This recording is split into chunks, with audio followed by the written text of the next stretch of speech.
Hello everyone. तो उम्मीद है सब अच्छे होंगे। तो सबने पहले 3 क्लासेस चैप्टर की ऑलरेडी हो चुकी है और ऑलरेडी हम अप्रोक्सीमेटली 3.5 आवर 4 आवर्स इस चैप्टर पर डिवोट कर चुके हैं।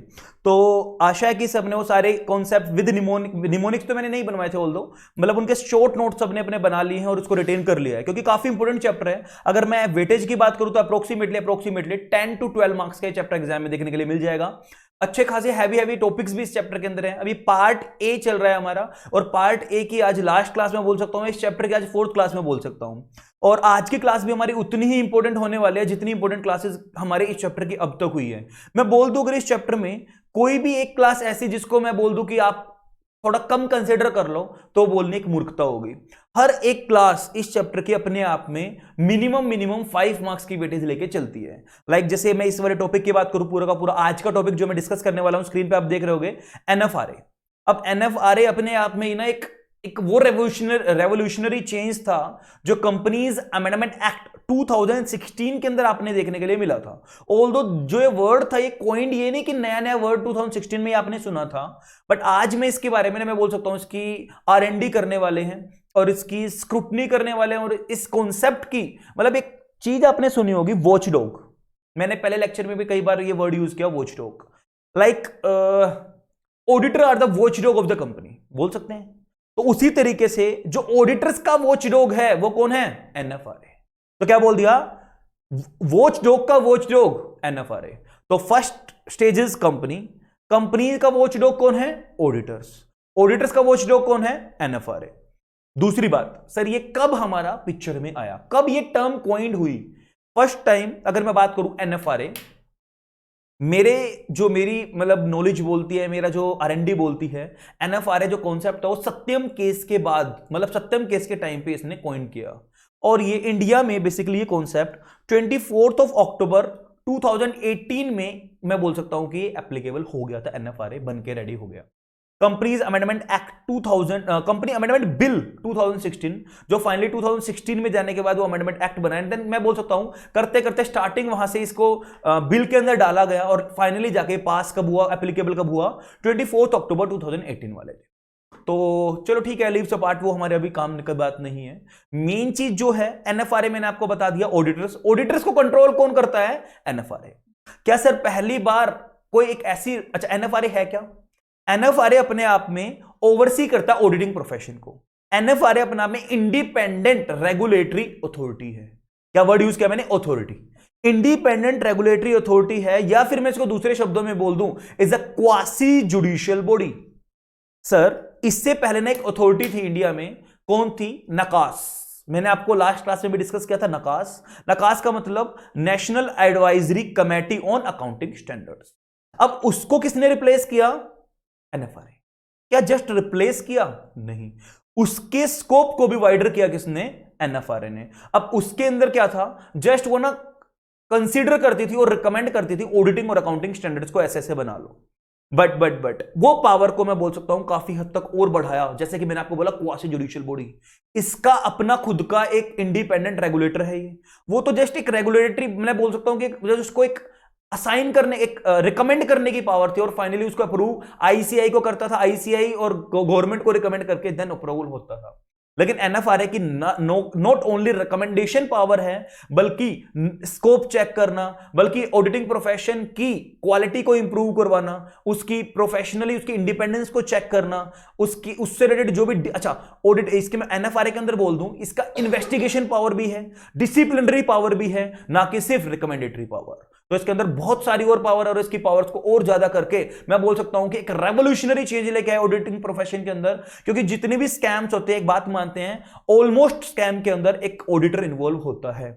अब ऑडिटर जनरली किन एक्टिविटीज पे चलता है? जो उसका कोड आईसीआई एक्ट के अंदर बताया गया है, जो प्रोफेशनल एक्टिविटीज आईसीआई एक्ट में बताई गई है, उनको यूज करता है। अब कोई भी प्रोफेशनल मिसकंडक्ट करता है, कोई भी ऑडिटिंग मिसकंडक्ट करता है, तो उस केस में ना नकास के पास इतनी पावर नहीं थी कि वो उनको रेगुलेट करे या उनको डिसिप्लिनरी एक्शन ले। आईसीआई जनरली अपने मेंबर्स को बचा लेता था। और क्या होता था? फाइनली वो फ्रॉड का रूप लेकर बहुत बड़ा ब्लंडर इंडिया में, और मैं बोल सकता हूं पब्लिक इंटरेस्ट को माइंड में रखते हुए सिक्योरिटी इंटरेस्ट को माइंड में रखते हुए, कैपिटल मार्केट के इंटरेस्ट को माइंड में रखते हुए, स्टेक होल्डर्स के इंटरेस्ट को माइंड में रखते हुए और रेगुलेटरी मार्केट को माइंड में रखते हुए फाइनली एनएफआरए का जन्म हुआ, बनाई गई। और वो क्या करेगी एनएफआरए? वो क्या करेगी? वो जो भी ऑडिटर्स हैं उनकी एक्टिविटीज पे ध्यान रखेगी, उनकी परफॉर्मेंस को इंप्रूव करवाएगी और मेनली 2-3 फंक्शन जो एनएफआरए के देखने के लिए मिलेंगे। फर्स्ट थिंग फर्स्ट, वो रिकमेंड करेगी, ध्यान से सुन लो, अभी मैं लिखना नहीं है, लिखने का सारा मेरे नोट्स के अंदर भी है। रिकमेंड करेगी, क्या रिकमेंड करेगी? ऑडिटिंग और अकाउंटिंग स्टैंडर्ड्स। किसको? सेंट्रल गवर्नमेंट को, देन सेंट्रल गवर्नमेंट उसको अप्रूव। दूसरी चीज, ओवरसी करेगी और एनफोर्स करेगी। ओवरसी करेगी टू लुक और एनफोर्स करेगी किस चीज को? कंप्लायंसेस ऑफ ऑडिटिंग और अकाउंटिंग स्टैंडर्ड्स। थर्ड चीज, ओवरसी करेगी परफॉर्मेंस, किस चीज को? मैं बोल सकता हूं उसमें ओवरसी बोलो, मॉनिटर बोलो, उससे पहले वाले पॉइंट में बोल रहा हूं, इस वाले में ओवरसी करेगी परफॉर्मेंस ऑफ द ऑडिट।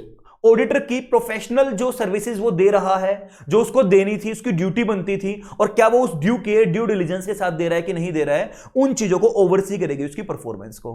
अगर उसने उस तरीके से काम नहीं किया तो उसको फर्दर इन्वेस्टिगेशन रिपोर्ट भी कर सकती है। देन और लास्ट स्टेज, मेरे वर्ड से निकल के आ गया, अगर वो सेटिस्फाई नहीं होता है कि कहीं पे भी गड़बड़ चल रही है, कोई भी अकाउंटिंग ऑडिटिंग का प्रॉपर टाइप उनका यूज नहीं किया गया, कोई वॉयलेट किया गया किसी भी लॉ का, फाइनेंशियल एक्टिविटीज का, ऑडिटिंग स्टैंडर्ड्स का, अकाउंटिंग पॉलिसीज का क्या किया गया है? वॉयलेशन किया गया है, देन उस केस में इन्वेस्टिगेशन पावर भी किसको दी गई? एनएफआरए को। और फंक्शंस भी एनएफआरए के मैं बोल सकता हूं ये हैं। इस चैप्टर के अंदर, मेनली इस टॉपिक के अंदर हम सेक्शन, अच्छा एनएफआरए का क्वाइंट किसने किया, रिकॉग्निशन किसने दी, सैंक्शनिंग किसने दी एनएफआरए को? कंपनीज एक्ट के अंदर। कंपनीज एक्ट के अंदर इसको अपनी लीगल रिकॉग्निशन मिली, सेक्शन 132। इंडेज कहां था? 133। 132 क्या है हमारा? जिसने एनएफआरए को जन्म दिया। 131 क्या हमारा? जनरली वो रिवैल्यूएशन ऑफ अकाउंट्स वगैरह करना, जो पहले ऑडिटिंग स्टेटमेंट्स हो गई हैं, फाइनेंशियल स्टेटमेंट, उनको दोबारा से रिवैल्यूएट वगैरह करना, उसका मेरा काम नहीं, अभी 132 का मैं डिस्कस करना चाहता हूं। तो 132 के अंदर एनएफआरए रूल्स है 2008 और 132 सेक्शन, उन्होंने एनएफआरए को जन्म दिया। आज के हमारे लेक्चर के अंदर एनएफआरए जो सेक्शन रेलेवेंट है, सेक्शन 132 सबसेक्शन 1, यानी सीजी के पास सीजी ने क्या किया? एनएफआरए को बना दिया। ठीक है, सेक्शन 132 सबसेक्शन 2, उसने क्या बोला? Functions and duties of NFRA. Section 132 subsection 3 हमारे सिलेबस का पार्ट नहीं है, ना मैं डिस्कस करने वाला हूं।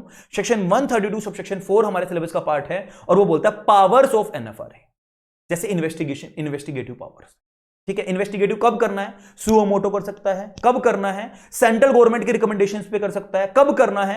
आफ्टर कंप्लायंस और आफ्टर ओवरसीइंग द परफॉर्मेंस, जो मैंने बात बताई थी, फिर उसको लगता है कि कुछ फ्रॉड चल रहा है, देन वो इन्वेस्टिगेशन कर सकता है। तो 3 कैटेगरीज की इन्वेस्टिगेशन हो गई, और अगर वो पाया जाता है कि हाँ एक्चुअली में वो फ्रॉड का पार्ट है, कोई भी इंडिविजुअल पार्ट है, तो उस केस में उसको सजा सुनाना, और अच्छा मैटर को ना ट्रांसफर कर देता है किसको? एनफोर्समेंट डिवीजन के पास, और जो उसके अगेंस्ट डिसिप्लिनरी एक्शन लेगा। अब इंडिविजुअल है तो कितनी सजा देनी है? लाइक फॉर एग्जांपल जो दी गई है पेनल्टी, मिनिमम 1 लाख रुपीस, और उसको 5 गुना 5 टाइम तक कर सकता है। अगर वो फर्म है, या मतलब बेसिकली कोई कंपनी की फॉर्म में अगर वो चीज पाई गई है कि अगर दोषी है, तो उसमें कितना देगा हमें? मिनिमम 10 लाख और 10 टाइम्स तक। इसी तरीके से हमारा आगे चलता जाएगा, क्या है क्या नहीं। अच्छा, अब सवाल ये पैदा होता है, क्या एनएफआरए हर एक ऑडिटर को, अरे यार गली मोहल्ले की कंपनीज बनी है, ऑडिट करवाना उनको भी जरूरी है, स्टैट्यूटरी ऑडिट करवाना उनको भी जरूरी है, तो क्या हर उस ऑडिटर को ऊपर नजर रखेगा? और मैं बता दूं बेसिक फंक्शन एनएफआरए का क्या है? मेंटेन द डिटेल्स या particulars of the auditors of the prescribed companies, अब या बॉडी कॉर्पोरेट। अब कौन सी प्रिस्क्राइब्ड कंपनी या बॉडी कॉर्पोरेट, उसका आंसर हमें कहां से मिला? जब मैंने जाके इसके रूल्स पढ़े, एनएफआरए रूल्स, रूल नंबर 3 वो बोलता है कि वो सर प्रिस्क्राइब्ड या क्लास ऑफ द कंपनीज का आंसर हम देंगे।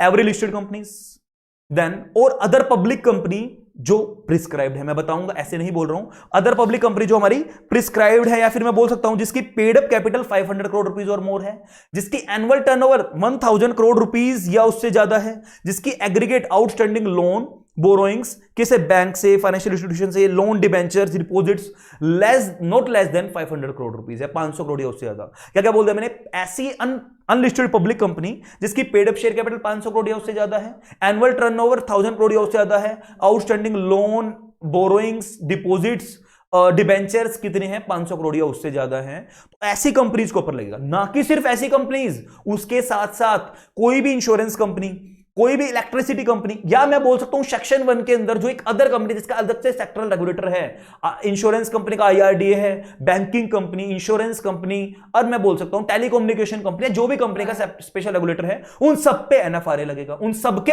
ऑडिटर्स को कौन रेगुलेट करेगा? NFRA। उन सबके ऑडिटर्स की डिटेल्स किसके पास जाएगी? NFRA। किस फॉर्म में जाएगी? NFRA 1 के अंदर। सर जब तक ये इफेक्ट में नहीं आया था उससे पहले जो काम चल रहे थे, यस, जब ये इफेक्ट में आया, जैसे मैंने आपको बताया अक्टूबर 2018 में आ गया था, जैसे ये इफेक्ट में आया with in 30 days every existing company, जो रूल 3 के अंदर ये पावर है जो मैंने कंपनी बताई है, कौन डिस्क्राइब करता है? रूल 3। तो जो भी कंपनीज या बॉडी कॉर्पोरेट रूल 3 में फॉल की थी, यानी लिस्टेड कंपनीज, पब्लिक कंपनी जिसकी paid up share capital, insurance company and all that, जो भी क्राइटेरिया था, इन सबको NFRA 1 फॉर्म के अंदर विद इन 30 डेज अपने ऑडिटर्स के पर्टिकुलर्स भेजने हैं। जो कंपनीज जब तो नहीं लेकिन बाद में स्टेटस के अंदर आ गई, उनको विद इन 15 डेज अपने पर्टिकुलर्स भेजने हैं NFRA 1 के अंदर। हर कंपनी के ऑडिटर्स को, जो भी प्रिस्क्राइब्ड कंपनीज हैं, हर साल 30 नवंबर तक NFRA 2 फॉर्म के अंदर अपनी एनुअल रिटर्न भेजनी है। हमने काम कैसे किए हैं, ठीक है? तो ये कुछ चीजें हैं हमारी। उसके बाद कोई भी ऐसी बॉडी कॉर्पोरेट जो इंडिया से बाहर है, कोई भी ऐसी कंपनी जो इंडिया से बाहर है लेकिन जिसकी क्या है, वो कोई भी इंडिया से बाहर है लेकिन वो कोई भी सब्सिडरी है, एसोसिएट है, किसकी, जो कंपनी इंडिया में है और जिनको ये रूल 3 के अंदर आती हैं, मतलब ये प्रिस्क्राइब्ड कंपनीज के अंदर आती हैं, तो उन कंपनीज को भी जो आउटसाइड इंडिया हैं, उन कंपनीज के ऑडिटर्स की भी डिटेल्स कहां आएगी? हमारे NFRA के पास आएंगी। बात आ रही समझ में? कोई एग्जिस्टिंग कंपनी, मतलब उनकी भी, अच्छा वो सारी कंपनीज नहीं होंगी बाहर, वो वही कंपनीज जिनकी इनकम या जिनकी इनकम या जिनकी नेटवर्थ क्या है 20% से ज्यादा of consolidated net worth of this subsidiary associate और इंडियन कंपनी। मतलब जिन सब्सिडरी एसोसिएट की 20% से ज्यादा, 20% या उससे ज्यादा इनकम या नेटवर्थ है, कंसोलिडेटेड इनकम या नेटवर्थ है इंडिया वाली कंपनी के साथ, तो उस आउटसाइड इंडिया वाली बॉडी कॉर्पोरेट जो सब्सिडरी है, एसोसिएट कंपनी है, उसके रिकॉर्ड्स कहां होंगे सर? NFRA के पास। मतलब उसके ऊपर हमारा NFRA लग जाएगा। उसके ऑडिटर्स को भी कौन रेगुलेट करेगा? NFRA करेगा। बात आ रही समझ में? और 15 डेज वाला क्राइटेरिया मैंने आपको बता दिया, एग्जिस्टिंग जो कंपनीज अब एग्जिस्टिंग है लेकिन उन पे अब लग रहा है जाके, तो उसका मैंने बता दिया आप लोगों को। एंड बस इतना बहुत है। इसके बाद हम इसमें करेंगे कि इसके फंक्शंस ड्यूटीज मैंने आपको बता दी, सेक्शन 132 सबसेक्शन 2 के अंदर फंक्शंस ड्यूटी, ओवरसी करना, रिकमेंड करना और इन्वेस्टिगेट करना, ये सारी चीजें मैंने आपको बता दी, और अदर फंक्शंस करना। अब है ना वर्ड बाय वर्ड इस सेक्शन में मैं बोल सकता हूं NFRA का ओवरव्यू हो गया। कुछ बच्चे जो मैं बोल सकता हूं जो ऊपर से पढ़ने वाले बंद करो और चले जाओ, उनका काम हो गया। अब मैं किनके ऊपर शिफ्ट कर रहा हूं? अब मैं हर उस बच्चे के ऊपर शिफ्ट कर रहा हूं जिसका भी मतलब लाइन टू लाइन पढ़ना या जो मेरे से पढ़ने के लिए आया है, वो बच्चे का काम अब स्टार्ट हो गया। अब तक काम स्टार्ट था औरों के मतलब का, अब काम स्टार्ट है आपके, जो वर्ड बाय वर्ड सर पढ़ना चाहते हो, अब वो स्टार्ट करो और मेरे नोट्स की तरफ आ जाओ, ठीक है? तो अभी हमने इसमें पढ़ा powers and functions section 132 subsection 2, sorry functions and duties, powers section 132 subsection 4 के अंदर पढ़ा।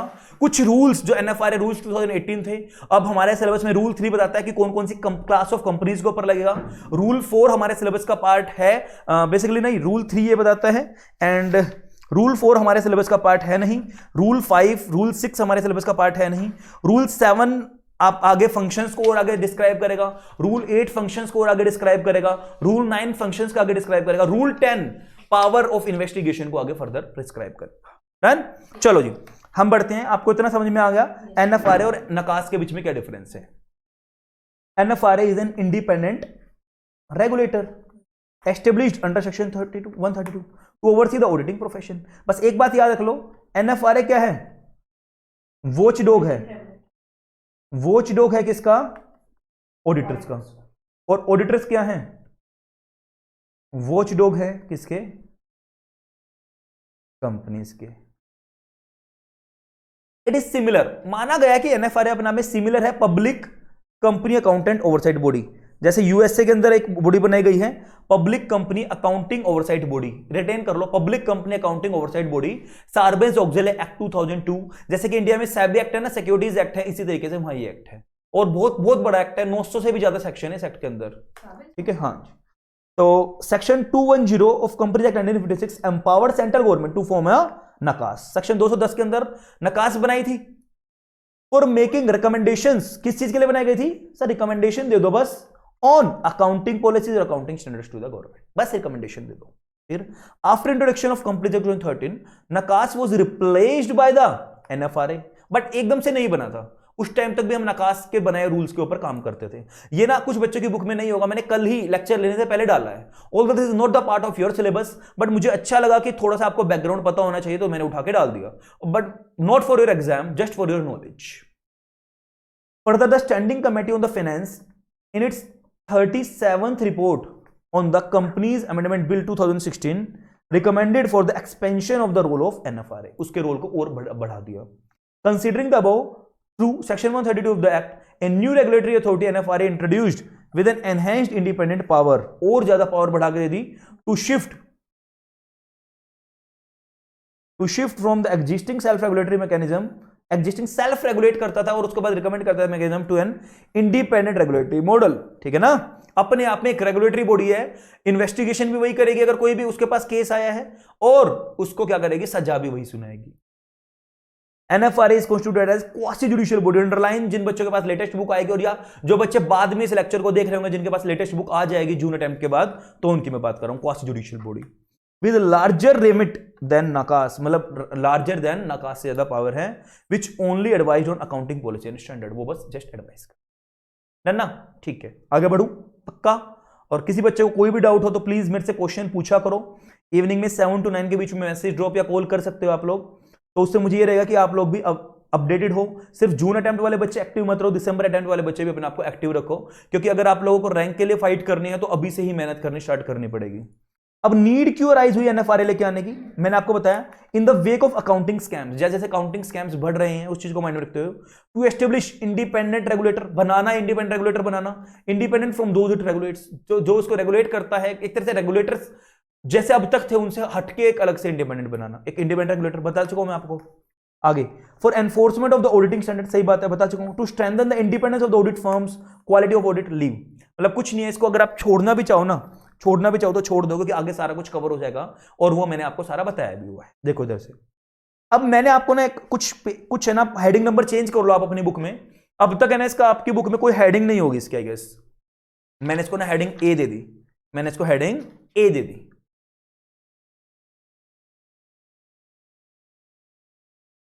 Classes of companies and bodies corporate governed by the authority, बताया था ना, सब पे एनएफआरए सबके ऑडिटर्स की डिटेल नहीं रखने वाला भाई, इतना खाली नहीं है वो, बड़ी बड़ी कंपनी को, बड़े बड़े प्लेयर्स को पकड़ेगा, तो वही कंपनी जो इस रूल 3 के अंदर आएंगी। अब कौन सी आएंगी, रूल 3 ऑफ द कंपनीज, एक second, rule 3 of the national financial reporting NFRA rules 2018, बता चुका मैं आपको 2018 में आए थे। अब रूल 3 क्या बोलता है इसका, the authority shall have The authority shall have power to monitor and enforce। पहली बात क्या है सर, हाईलाइट ए पॉइंट लगा लो उसको, power to monitor and enforce compliance with auditing and accounting. बताया था मैंने आपको, मॉनिटर करेगा और एनफोर्स करेगा। देखो लिखना चाहो तो लिख सकते हो,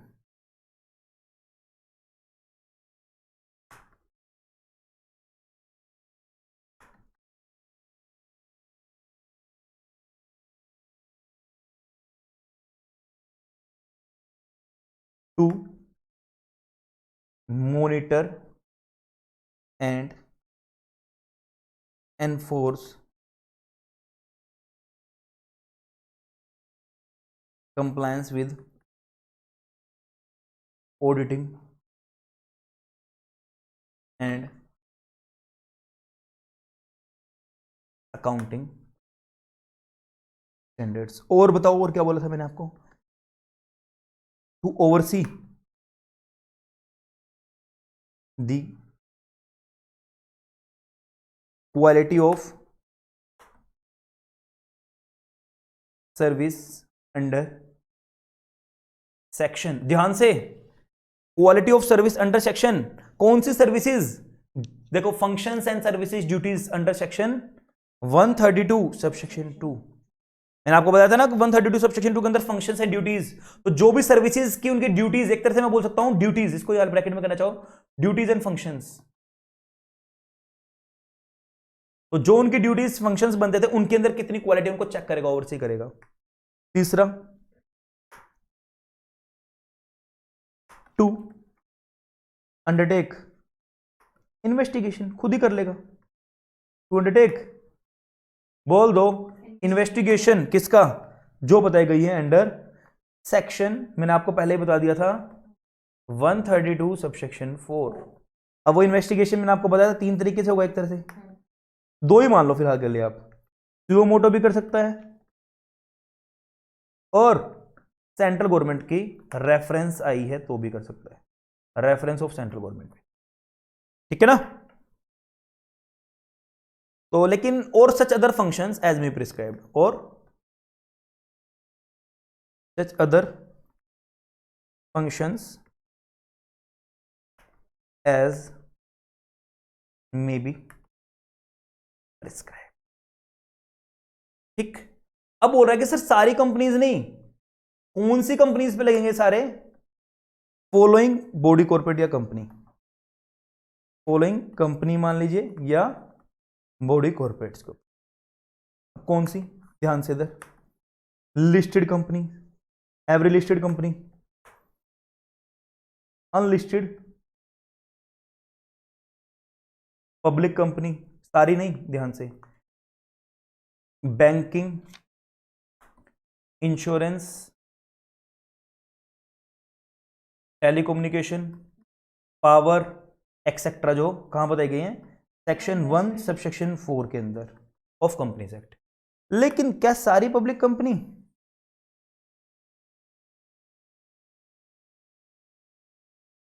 ऐसी जिसकी पेड अप शेयर कैपिटल कितनी हो, ₹500 करोड़ और मोर, जिसकी एनुअल टर्नओवर कितनी हो, ₹1000 करोड़ और मोर, और last one is outstanding loan, debentures, deposit कितना हो, ₹500 करोड़ और, बात आ गई समझ। और एक टाइप की, 2 टाइप की और कंपनीज भी होती हैं, ऐसी बॉडी कॉर्पोरेट जिसको सेंट्रल गवर्नमेंट ने बोला है कि सर इनकी तरफ ना ध्यान दो थोड़ा सा, तो वो कंपनीज भी, ऐसी कंपनीज बॉडी कॉर्पोरेट या कंपनी जिसको क्या किया गया है, और पर्सन या कोई भी पर्सन जिसको सेंट्रल गवर्नमेंट ने रेफर किया था, reference made by central government, या फिर एक और बताई थी ना मैंने आपको, कोई भी ओवरसीज बॉडी कॉर्पोरेट या कंपनी जो अपने आप में क्या है, या तो सब्सिडरी है या एसोसिएट है, किसकी, इंडियन कंपनी की, और उस इंडियन कंपनी पे क्या लग रहा है, और ये इंडियन कंपनी पे एनएफआरए लग रहा है, बता गए समझ, उस इंडियन कंपनी में एनएफआरए लग रहा है तो उस कंपनी पर, तो इन सारी कंपनीज पे हमारे क्या लगेगा, रूल 3 के अंदर। इधर ध्यान दो, कौन सी कंपनी, सबसेक्शन 4, देखो ये चीज आ गई ओवरसी, अब बी पॉइंट क्या आ गया, ओवरसी द क्वालिटी इतना, सी पॉइंट क्या आ गया, अंडरटेकिंग वाला, और such other functions as prescribed following body corporate और कंपनीज, नेमली कौन कौन सी, whose securities are listed on stock exchange in India या आउटसाइड इंडिया, ध्यान रखना, unlisted public company paid up capital 500 crore, turnover 1000 crore, aggregate outstanding loan debenture deposit 500 crore और more as on 31 March of immediately preceding financial year. अब insurance company, banking company, companies engage in generation और supply of electricity, companies governed by special act, ठीक है, कहां कौन सा, section 1 subsection 4 of the मतलब companies, done. Any body corporate और companies person और any class of body corporate companies और persons on a reference made to the authority by the authority का मतलब कौन, एनएफआरए, किसका, central government in public interest में, अगर उसको रेफरेंस दी थी कि सर इनको देख लो। आगे E point, a body corporate incorporated और registered outside India which is subsidiary और associate company of any company और बॉडी कॉर्पोरेट इनकॉर्पोरेटेड और registered in India as refer to in close A to D, ऊपर वाली company में किसी भी company जिसके ऊपर एनएफआरए लग रहा है उसकी सब्सिडरी एसोसिएट है। इफ एंड, और उसके साथ साथ में एंड वर्ड है, और नहीं है, and if the income or the net worth of the such subsidiary और associate company exceed 20% of the consolidated, word पे फोकस करो, consolidated income or consolidated net worth of such company और the body corporate as the case may be refer to in close A to D, इनके साथ उस company का और इस company का मिला के कंसोलिडेटेड 20% से ज्यादा है। उम्मीद है कि एग्जाम्पल देने की रिक्वायरमेंट नहीं होगी, कि मान लो कि outside India foreign subsidiary, foreign S मान लो एफएस, उसकी जो इनकम है वो है 20 करोड़, और इंडिया वाले की जो इनकम है वो है 200 करोड़। तो दोनों को मिला लो कितनी हुई, 220 करोड़।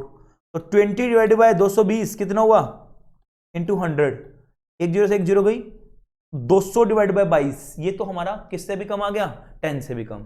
तो क्या ये हमारी ऐसी कंपनी है जिसको एनएफआरए, जिसको एप्लीकेबल अगर नहीं, लेकिन यहीं पे अगर ये इसका होता 100 करोड़ और इसका 200, तो 300 होता, तो 100 डिवाइडेड बाय 300 कितना होगा, 2 जीरो से 2 जीरो गई, कितना होगा 33.33%। क्या इसके ऊपर एनएफआरए लगता, यस बिल्कुल लगता, क्योंकि कंसोलिडेटेड ज्यादा हो गई।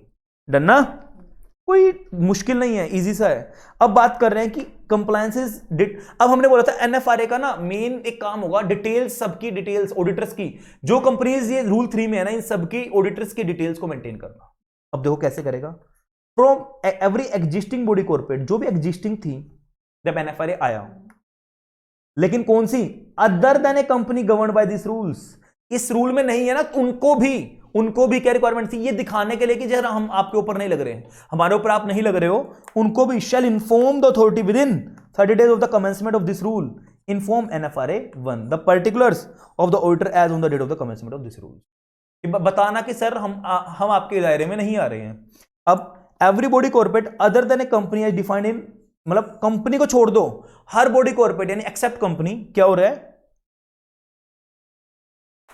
formed in India and governed under this rule within 15 days of the appointment of an auditor under subsection 1 of section 139 inform the authority, inform NFRA 1 particulars of the auditor। समझ में आ रही है बात, आगे बढ़ो। Provide that the body corporate governed under clause E of sub rule 1, ऊपर पढ़ा था ना E sub rule 1, कौन सा था, ये रहा आउटसाइड इंडिया वाली, उसको क्या करना है, shall provide details of the appointment of its auditor within form कितने, NFRA 1 में।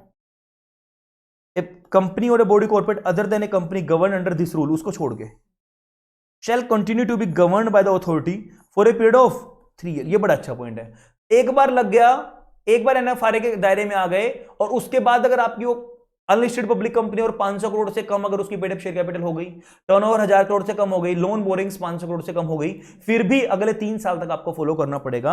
After it cease to be listed और its paid up capital, turnover और aggregate loan borrowings deposit fall below the limited, तो फिर भी 3 साल तक तो आप चपेट में रहोगे। डन। अब अगली हेडिंग दे दो, मैंने आप लोगों के नोट्स में नहीं दी थी, मैंने और अच्छे नोट्स बनाए और मेहनत की हर बार। B point, functions and duties of the authority, इसको मैंने सेक्शन नंबर दे दिया 132 सबसेक्शन 2। अब फंक्शंस एंड ड्यूटीज क्या है, अरे अभी तो आपको बताया था सेम टू है, डिट्टो वही तो है, क्या रिकमेंड करेगा, मॉनिटर एंड एनफोर्स करेगा, ओवरसी करेगा, perform such other functions duties. बल्कि मैंने तो आपको एक ज्यादा ही बता दिया था, इन्वेस्टिगेशन वाला। पक्का, आगे बढ़े, डन ना। एक बात ध्यान रखना, monitor enforce the compliance of auditing standards, इसके लिए ना एक रूल पढ़ोगे, rule 7। Monitor enforce compliance with accounting, auditing के लिए पढ़ोगे रूल 8, अकाउंटिंग के लिए पढ़ोगे रूल 7, ठीक। रिकमेंडेशन के लिए पढ़ोगे रूल 6, लेकिन वो हमारे सिलेबस में नहीं है, ये सिलेबस में है दोनों। रूल 4 अभी हम पढ़ रहे हैं, rule 5 is not a part of our syllabus. Annual return, मैंने बताया था ना आपको, एनुअल रिटर्न हर ऑडिटर को देनी है, कब देनी है, NFRA 2 फॉर्म में देनी है, कब देनी है, 30 सितंबर हर साल। लेकिन रूल 6 पार्ट में नहीं है सिलेबस में, रूल 7 है, रूल 8 है, रूल 9 है, ठीक है।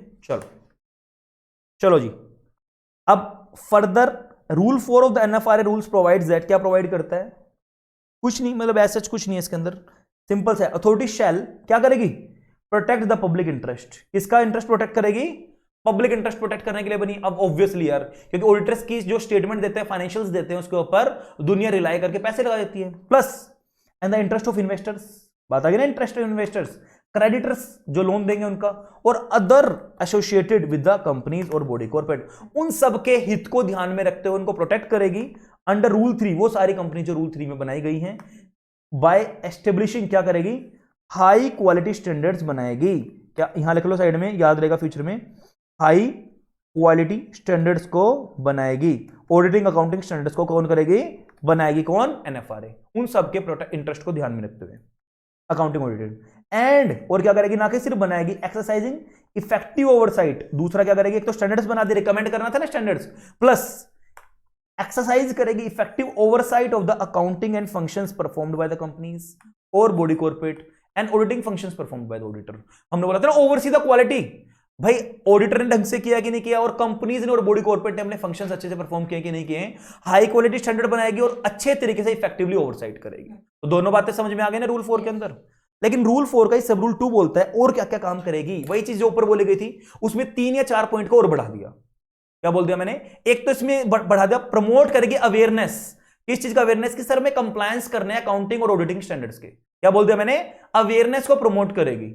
और इसमें एक पॉइंट और आपको देखने के लिए मिलेगा, अवेयरनेस के साथ साथ कोऑपरेट करेगी उन सारे नेशनल और इंटरनेशनल एसोसिएशंस के साथ, ऑर्गेनाइजेशंस के साथ जो इंडिपेंडेंटली काम करते हैं ऑडिटर को रेगुलेट करने का, कि ज्यादा से ज्यादा ऑडिटर रेगुलेट रहे और दुनिया को क्या ना करे, कॉन्फ्लिक्ट ऑफ इंटरेस्ट ना हो, पब्लिक का इंटरेस्ट कॉन्फ्लिक्ट ना हो, उनके साथ कोऑपरेट करेगी। और पहला मैंने क्या बोला, अवेयरनेस को प्रमोट करेगी, और पर्टिकुलर्स ऑफ ऑडिटर्स मैंने आपको पहले बोल चुका, उनको मेंटेन करेगी। और सारे पॉइंट कौन से हैं, यही वाले, रिकमेंड करना, ओवरसाइट करना, ओवरसी करना, इन्वेस्टिगेट करना और सच अदर फंक्शंस करना। देखो धीरे ध्यान से, बिल्कुल टिप्स पे हो जाएगा।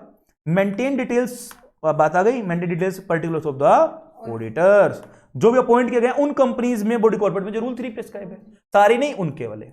आगे रिकमेंड अकाउंटिंग, सेम, जो डेल्टा लगा लो वहां जो अलग है और सारा सेम है, इसको ऐसे लगा लो। मॉनिटर वाला सेम, ओवरसी वाला सेम, डन। प्रमोट वाला डेल्टा लगा लो। डेल्टा का मतलब होता है चेंज, जो ऊपर वाले सेक्शन से चेंज है उसमें ये एक्स्ट्रा पॉइंट है। प्रमोट अवेयरनेस, किस चीज में, in relation to compliance of auditing and accounting standards, delta लगा लो। कोऑपरेट करेगा, किसके साथ कोऑपरेट करेगा, national international organisations of independent audit regulators, जो इंडिपेंडेंटली रेगुलेट करेंगे, in establishing and overseeing the adherence of auditing and accounting, बनाना और एडहेर करने में जो उनको ध्यान रखते हैं, रेगुलेट करते हैं, उनके साथ कोऑपरेट करेगा, क्योंकि अकेला कुछ नहीं कर सकता, और संस्थाओं की चीजों को देख के ना हमें अपने आप को पॉलिश करना होता है, ठीक है। अकेला अगर मैं चाहूंगा कि बस इंडिया में मेरे लेक्चर सेल हो या बुक सेल हो, तो मैं सीखना बंद कर दूंगा। जब तक कॉम्पिटिटर नहीं होगा ना, जब तक हमें सीखने के लिए नहीं मिलता है। हम अपना माइंड ही जब चलाते हैं जब कंफर्ट जोन से बाहर निकलते हैं। तो वही चीज बोली गई है कि आप उनके साथ कोऑपरेट करके चलो ना, उन चीजों के साथ ऑर्गेनाइजेशन में। Such perform such other functions, leave, ये द सेम है, इंसिडेंटल जो भी इनसे रिलेटेड है। उम्मीद है सबको समझ में आ गया। एक बार मेरे साथ अगर 5 मार्क्स क्वेश्चन एग्जाम में functions and duties of NFRA आएगा, सबसे पहले लिखना as per section 132 subsection 2 read with rule 4 of the NFRA rules 2018। क्या बोलता है सर, एनएफआरए के फंक्शंस और ड्यूटीज क्या है, मेंटेन करेगा किसको, particulars of the auditors of the companies और body corporate which is prescribed under rule 3। Rule 3 वाला मैं अभी नहीं बढ़ा रहा हूं, 10 मार्क्स में आगे बढ़ा देना। उसके बाद रिकमेंड करेगा अकाउंटिंग स्टैंडर्ड्स, गवर्नमेंट को अकाउंटिंग स्टैंडर्ड्स, ऑडिटिंग स्टैंडर्ड्स, किस चीज के लिए, कि आप इसको कंप्लायंस करो, अप्रूवल करो। देन फिर क्या करेगा, ओवरसी करेगा, मॉनिटर करेगा और एनफोर्स करेगा compliance of the auditing and accounting standards. Oversee करेगा quality of the performance of the auditor, और कौन सी सर्विसेज जो 132 सबसेक्शन 2 में बताई गई हैं सारी सर्विसेज को। देन उसके बाद इन्वेस्टिगेट करेगा, मैं बता रहा हूं फिर भी एक एक्स्ट्रा पॉइंट, इन्वेस्टिगेट वाला पॉइंट भी डाल दिया जो 132 सबसेक्शन 4 वाला। देन उसके बाद प्रमोट करेगा अवेयरनेस, कि सर आपको कंप्लायंसेस करना है इन सारे का। देन कोऑपरेट करेगा उन सारी इंटरनेशनल या नेशनल संस्थाओं के साथ जो इंडिपेंडेंटली रेगुलेट करेंगे ऑडिटर्स की, एक तो बनाने में, एस्टेब्लिश करने में और एडहेयर करने में सारे ऑडिटिंग और अकाउंटिंग स्टैंडर्ड्स को, और अदर फंक्शन जो भी इंसिडेंटल और इंसिलरी है। उम्मीद है सबको 5 मार्क्स पॉकेट में आ गए। आगे बढ़ो। मैंने आपको बोला था ना कि रूल 6 हमारे सिलेबस में नहीं है, तो रूल 6 ये रेकमेंड करने वाला, देखो आईसीएसई ने सिलेबस में नहीं डाला, कोई दिक्कत नहीं है। रूल 7 ये सारा नहीं, अकाउंटिंग वाला रूल 7, ऑडिटिंग वाला रूल 8, ओवरसी वाला रूल 9, और बीच में अगर एक इन्वेस्टिगेशन वाला पॉइंट ऐड कर लोगे आप, इन्वेस्टिगेशन वाला, that is rule 10 plus section 132 subsection 4, वो पावर्स के बारे में डील करता है। सारे चैप्टर आ गए ना एक पूरा का पूरा फिंगर टिप्स पे। चलो, monitoring and enforcing compliance with auditing, नहीं अकाउंटिंग, अभी तो बताया ऊपर। अच्छा, रूल 5 मैंने बता दिया, एनुअल रिटर्न वाला, ठीक है, लिख लो एक बार रूल 5 को भी एक लाइन में ना, भले ही सिलेबस का पार्ट नहीं है बट मुझे लगता है लिखना चाहिए, क्योंकि NFRA is not like a provision कि आपको बस रटना है और पास होना है।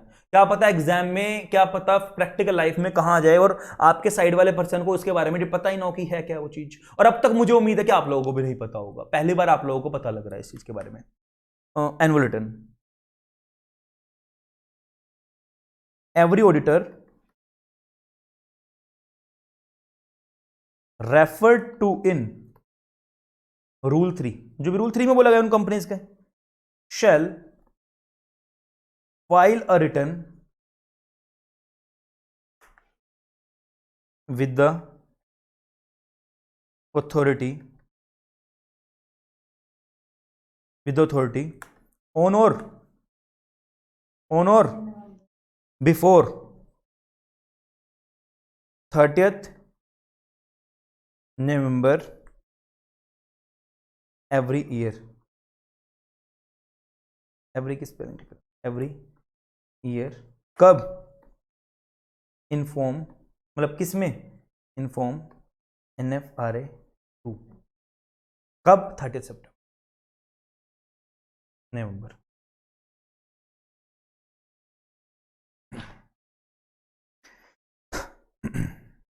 इधर देख लो रूल 7 के बारे में। रूल 7 क्या बोलता है? अकाउंटिंग स्टैंडर्ड्स को मॉनिटर करेगा और एनफोर्स करेगा। देखो इसमें है क्या? रिव्यू करेगा। अथॉरिटी का मतलब क्या है?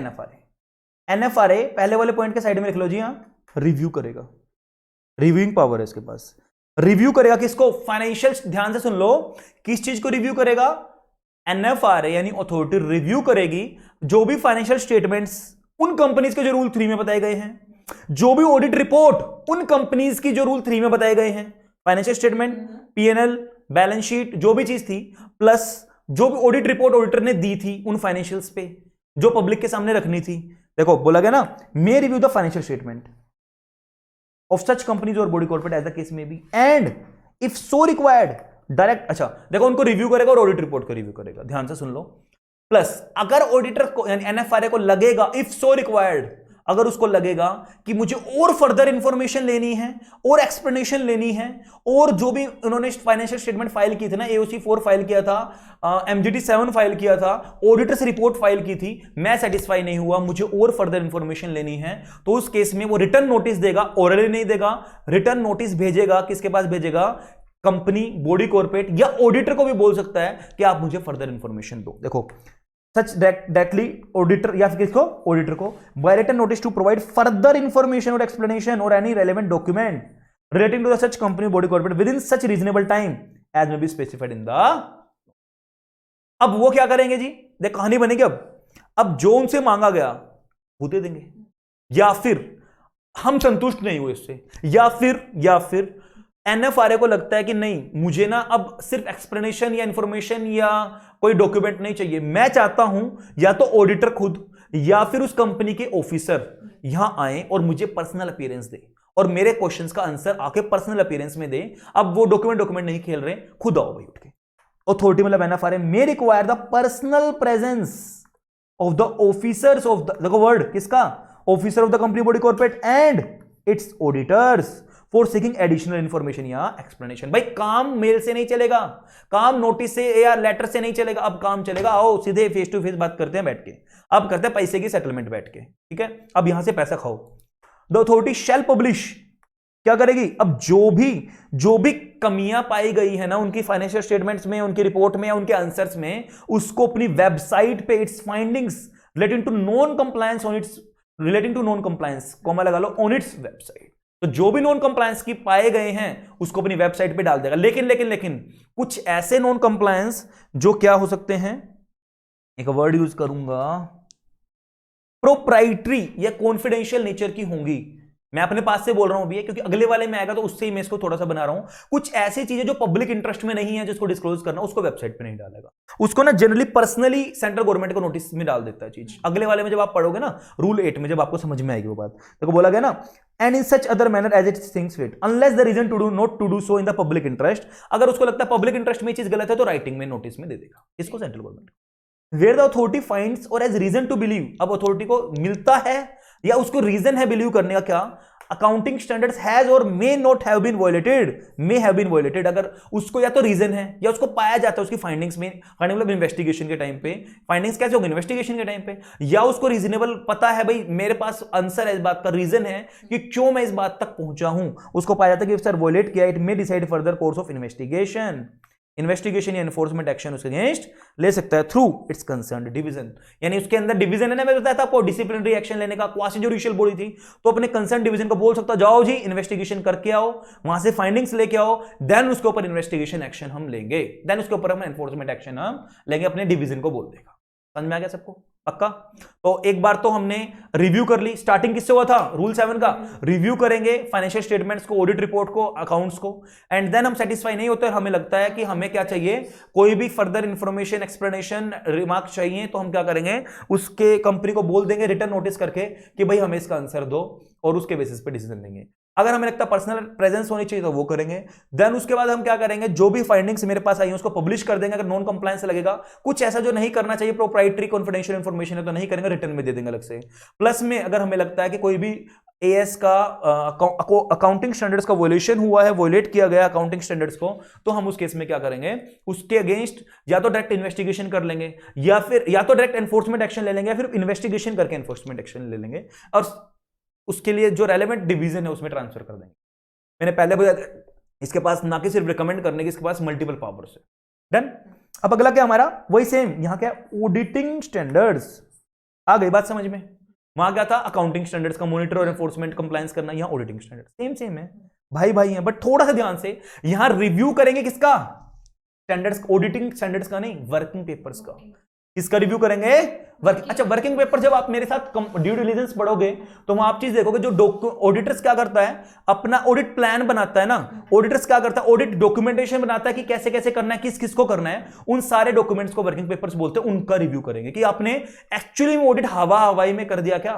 भाई मेरे पास 20 कंपनी है, बड़ी बड़ी कंपनी, मैं 20 का ही कर सकता हूं ना एक बार में, उससे ज्यादा तो नहीं कर सकता मैं। आज ही मैंने लास्ट क्लास में मैंने पढ़ाया था आप लोगों को। अब मैं बोल रहा हूं सर मेरे को ना 20 कंपनियां कर दी और एक ही कंपनी का स्टैंडर्ड सबने फॉलो कर दिया, बस उठा के डिजिट चेंज कर दिया, नहीं। आपने क्या वर्किंग पेपर्स बनाए थे, ऑडिट प्लान बनाया था, डॉक्यूमेंट बनाए थे, प्रोसीजर्स बनाए थे, उन सबको दिखाओ ना, क्या आपने प्रॉपरली सारे स्टेप्स को फॉलो किया था ऑडिट करने का, ड्यू डिलिजेंस की थी, उस चीज को दिखाना। तो वर्किंग पेपर्स का क्या करेगा, रिव्यू करेगा, रिव्यू वहां किसका था, फाइनेंशियल स्टेटमेंट्स, लेकिन यहां किसका, working paper, including audit plan, other audit documents and communication, जो भी आपने अपने इंटरनली स्टाफ्स को की थी रिलेटेड ऑडिट, उन सारी चीजों को कौन रिव्यू करेगा, एनएफआरए में, चाहे तो कर सकता है। अब ये नहीं सबके उठा के बैठेगा, रैंडमली सैंपलिंग, या जिसको सेंट्रल गवर्नमेंट बोलेगी कि भाई इसमें कुछ घपला लग रहा है या किसी कंप्लेंट आई है तो तब देखेगा। इवेल्युएट करेगा, पहला तो क्या करता है रिव्यू, फिर क्या कर रहा है, इवेल्युएट किस चीज को, the sufficiency of the quality control system, कि क्या क्वालिटी कंट्रोल सिस्टम जो ऑडिटर ने, कंपनी की बात नहीं आएगी, उस ऑडिटर ने जो रूल 3 वाली कंपनी की करेगा, क्या क्वालिटी जो उनको अपनी क्वालिटी को मेंटेन करने के लिए, ऑडिटर की क्वालिटी जो ट्रेनीज रख रहे हो या नलायकों को तो नहीं रख रहे हो, तो ऑडिटर ने जो क्वालिटी कंट्रोल सिस्टम बनाया, अपने डिपार्टमेंटलाइजेशन बनाया है, कौन जाएगा कौन कैसे करेगा, वो क्वालिटी कंट्रोल सिस्टम को भी इवेल्युएट करेगा, चेक करेगा क्या वो सफिशिएंट है, जो होना चाहिए उस क्वालिटी को मेंटेन करने के लिए जो आईसीआई ने बोली है। अगर उसको खुद से भी पेट नहीं भरेगा ना, तो एक चीज होती है क्वालिटी रिव्यू बोर्ड, यहां नहीं है, मैं बता रहा हूं नॉलेज के लिए, क्वालिटी रिव्यू बोर्ड। जब आप ड्यू डिलिजेंस मेरे साथ पढ़ोगे, और पढ़ना चाहिए आप लोगों को, तो वहां आप समझो क्वालिटी रिव्यू बोर्ड। जब मैं आईसीआई की साइट खोल के समझाता हूं ना क्वालिटी रिव्यू बोर्ड कौन है, हम लोगों में से ही जो कुछ पर्सन ऐसे होते हैं ना, वो लोगों को उसमें से क्वालिटी, यानी चार्टर्ड अकाउंटेंट जब अपने भाई बंधुओं का रिव्यू करते हैं ना, क्वालिटी रिव्यू बोर्ड जनरली एक अलग से बोर्ड बना देते हैं इंडिपेंडेंट वेरिफिकेशन करने का, जनरली जो प्रैक्टिस में होता है उनका होता है, वो जॉब वालों का नहीं होता। सीएस का भी होता है, सीए का भी होता है क्वालिटी रिव्यू, ठीक है। Evaluate the sufficiency of the quality control system of the auditor and the manner of the documentation of the system, उन सारी चीजों को चेक करेगा, इवेल्युएट करेगा, परफॉर्म करेगा, इवेल्युएट करेगा, परफॉर्म करेगा such other testing of the audit, test करना यानी वेरीफाई करना, और ऑडिट की टेस्टिंग और तरीके से ऑडिट की टेस्टिंग को देखेगा।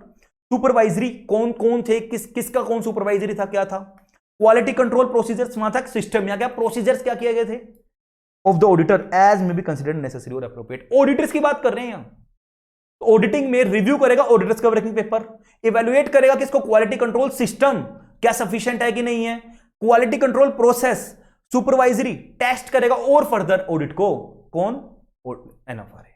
समझ में आ गया? मुझे लगता है रिटेन हो गया होगा सर का सर, पहले मुझे रिटेन करना पड़ा जब आपको रिटेन करवाया, क्योंकि कुछ ऐसी चीजें हैं जो हमारे यूज टू नहीं होते, पहले खुद पढ़नी पड़ती है जब पढ़ानी पड़ती है कुछ चीजें। ऑल्दो एक टीचर वही है, चाहे वो कितने भी बार भी पढ़ ले, लेकिन पढ़ाने से पहले उसको पढ़ना जरूर चाहिए उस चीज को, कोई भी है उस चीज में। तो वह चीज मैं आपको बोलूंगा, एक बार पढ़ने के बाद ये मत सोचना कि हमें आ गया। जब भी आपको टाइम मिले तभी उठा के ऐसे कॉन्सेप्ट्स को पढ़ो जो आपके प्रैक्टिकल लाइफ में आपकी नॉलेज को एनहेंस करेंगे। ये कुछ ऐसे टॉपिक्स हैं जिनके ऊपर ना मैं जनरली आपको ना यूट्यूब पे भी सर्च करोगे तो आपको ना जनरली कुछ नहीं मिलने वाला, जनरली कुछ नहीं मिलेगा आपको कि कब एनएफआरए कैसे, क्या एनएफआरए, इतनी डिटेल्स में जाके कोई नहीं पढ़ाने वाला। सब 2 मिनट 5 मिनट की वीडियो उठा के आपको ऊपर से बता देंगे। अब मैं देखता हूं कि अगर मुझे सही लगा तो मैं इस चैप्टर के एनएफआरए को और इंडेज को तो मैंने पहले मतलब डाल ही दिया है, तो उनको उठा के मैं डाल दूंगा। मतलब इसमें मेरा कुछ जाएगा नहीं, बट यस आप लोगों को नॉलेज और एनहेंस हो जाएगी, और जो बच्चे सेल्फ स्टडी कर रहे हैं उनको थोड़ा सा एक वे मिल जाएगा कैसे सब्जेक्ट को पढ़ना है। ठीक, चलो अब पहली चीज तो हो गई रिव्यू, इवैल्यूएट और लास्ट परफॉर्म। रिव्यू किसका? वर्किंग पेपर का। इवैल्यूएट किसका? क्वालिटी कंट्रोल सिस्टम्स का।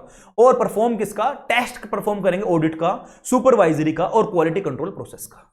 हो गया रिटर्न। आगे, द ऑथोरिटी यानी NFRA may require an auditor to report. क्या बोल सकता है? सर रिपोर्ट दो में। अरे बड़ा अच्छा है, तो ऑडिटर को बोलेगा, ऑडिटर को क्या देना पड़ेगा? रिपोर्ट। इस चीज की ऑन इट्स। यहां ना कंपनी के बारे में नहीं होगा, ऑडिटर की छाना भी नहीं कर रहे हैं। गवर्नेंस प्रैक्टिस, भाई आपने क्या गवर्नेंस प्रैक्टिस करी? आपने किस हिसाब से रखा कि हम ट्रू एंड फेयर रहेंगे चीजों को लेके, ट्रांसपेरेंसी मेंटेन करेंगे? देख, गवर्नेंस प्रैक्टिस के बारे में रिपोर्ट दो, आपने क्या क्या एक्शंस लिए थे, इंटरनल प्रोसेस आपका क्या है ऑडिटिंग का, क्या क्या चीज के बारे में रिपोर्ट बोल दो यार प्लीज। गवर्नेंस प्रैक्टिस और इंटरनल प्रोसेस के बारे में जो डिजाइन किया गया था प्रोमोट ऑडिट क्वालिटी को प्रमोट करने के लिए। आपने क्या क्या इनिशिएटिव लिए, क्या क्या आपने गुड गवर्नेंस इनिशिएटिव लिए? भाई हम कोई धांधलेबाजी नहीं रखना चाहते, जो भी ट्रू एंड फेयर व्यू है वही पिक्चर पब्लिक के सामने लेके आएंगे। क्या क्या एक्शन लिए? जो भी आप वहां बैठ के ट्रेनीज बनाएगा ना, वो हमारे बस एक ट्रेनी के लैपटॉप में नहीं रहेगा, वो पूरे के पूरे सर्वर पर अपडेट होता रहेगा। ऐसे एक्शन लेना। वो इंटरनल प्रोसेस कैसे हैं आपके, भाई कौन पर्सन कितने एलिजिबल है वो उस कंपनी के हिसाब से जा रहा है। अब ऐसे आपने नए नए खोला, नया नया ट्रेनी आया, आपने उसको उठा के कोई रिलायंस जैसी कंपनीज में भेज दिया तो गलत चीज है ना। तो design to promote audit quality, protect its reputation. Auditors की और कंपनी की दोनों की रेपुटेशन को प्रोटेक्ट करना, यानी एक प्रोफेशन, ऑडिट प्रोफेशन गिरता जा रहा है उसकी। अगर उसको एनएफआरए नहीं आता तो उसकी सत्यम केस के बाद, इतने सारे स्कैम्स के बाद ऑडिटर्स की चोर बोलने लगे थे ऑडिटर्स को। तो क्या हुआ, उसकी रेपुटेशन को, उसकी इंटीग्रिटी को मेंटेन करने के लिए एनएफआरए ने जन्म लिया। और जरूरी भी है। मतलब हम लोग क्या होते हैं, मतलब पैसे के पीछे भाग जाते हैं और एक्चुअली में जो हमारा ऑब्जेक्टिविटी है ना, जो प्रोफेशनलिज्म होना चाहिए, वो सब कुछ खो देते हैं। मतलब जो हम एक प्रोफेशनल होने चाहिए, एक टीचिंग प्रोफेशन या कोई भी प्रोफेशन के अंदर जो एक एक्चुअली में जो टीचर थे, मतलब वो उसका, मतलब मैं बोल सकता हूं वो ना एक धुंधले पड़ चुके हैं, मतलब वो चीज नहीं होनी चाहिए। तो उनके लिए भी मैं बोल रहा हूं, टीचिंग के लिए भी ना एक अलग से बोर्ड बनना चाहिए। जैसे बार काउंसिल के लिए, मतलब एडवोकेट्स के लिए बार काउंसिल बना है, तो इसी तरीके से ना एक अलग से मेडिकल एसोसिएशन के लिए आईबीबीआई, जैसे आईएमएफ, म्यूचुअल, मतलब सबके लिए बना है। इसी तरीके से ना टीचिंग के लिए भी कुछ ना कुछ बनना चाहिए कि आपको इस लेवल से ज्यादा एडवर्टीजमेंट नहीं करनी है, आपको इस लेवल से ज्यादा ये चीज नहीं करनी है। मतलब इस एक बेंचमार्क सेट होना चाहिए, इससे ज्यादा और इससे कम नहीं करना चाहिए। तो वो होना चाहिए। तो वो जिस तरीके से ऑडिटर्स के नब्ज को पकड़ा एनएफआरए ने, ठीक है, उसी तरीके से टू प्रमोट ऑडिट क्वालिटी।